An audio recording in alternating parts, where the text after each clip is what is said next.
പറയുന്നത് എന്താണെന്ന് വെച്ച് കഴിഞ്ഞാൽ അതിന്റെ ഇപ്പം ഒരു പോയിന്റ് വൈസ് മാത്രം നമ്മളൊരു ഇത് കൊടുക്കരുത്.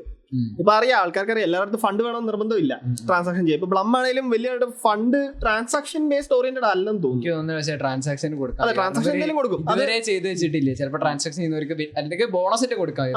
ട്രാൻസാക്ഷൻ എന്തെങ്കിലും കൊടുക്കും എന്നുള്ള കാര്യം ഉറപ്പാണ്, അത് ഷുവർ കാര്യമാണ്. എല്ലാവരും അങ്ങനെയാണല്ലോ. ഒരു പ്രൊജക്റ്റിനകത്ത് മോണിറ്റർ ആയിട്ട് കഴിഞ്ഞാൽ ബ്ലമ്മിന് ഭയങ്കര ബാഡാവും സത്യം.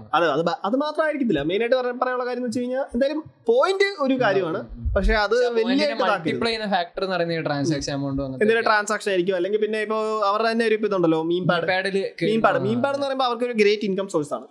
അപ്പൊ അതിനകത്ത് അവരിപ്പോ ഇത്ര ഇൻവെസ്റ്റ് ചെയ്ത് അവരൊരു പ്രൊജക്ട് റെഡി ആയി കഴിഞ്ഞാൽ അതിനകത്ത് ഇന്ററാക്ട് ചെയ്യുന്നവർക്കായിരിക്കണം കൂടുതൽ പ്രയോറിറ്റി കൊടുക്കുന്നത്. അപ്പൊ അത് ജസ്റ്റ് ഒന്ന് നോട്ട് ചെയ്ത് വെക്കുക എന്നുള്ളതാണ് ഞാൻ പറയുന്നത്. എന്ന് വെച്ച് കഴിഞ്ഞാൽ അതിനകത്ത് കൂടുതൽ ട്രാൻസാക്ഷൻ ചെയ്യാൻ പറ്റുന്നവരാണെങ്കിൽ ട്രാൻസാക്ഷൻ ചെയ്യുക. കാരണം ഒരു ക്രിപ്റ്റോ ഏരിയയിലേക്ക് നമുക്ക് ആദ്യം ചെറിയൊരു ഫണ്ട് ഇടേണ്ടി വരും ചില സാഹചര്യങ്ങളിൽ, കുറച്ച് പൈസ ഇറക്കണം. അതെ, എന്ന് വെച്ച് കഴിയുമ്പോൾ ചില മീം കോയിൻസ് ഒക്കെ ട്രാൻസാക്ഷൻ ചെയ്യുക. അല്ലെങ്കിൽ ഇപ്പൊ കയ്യിൽ ആരെങ്കിലും ഡോക്സ് ഉണ്ട്, ഇപ്പം നോട്ടൊക്കെ ഇരിപ്പുണ്ടെങ്കിൽ അവിടെ ട്രാൻസാക്ഷൻ ചെയ്യുക.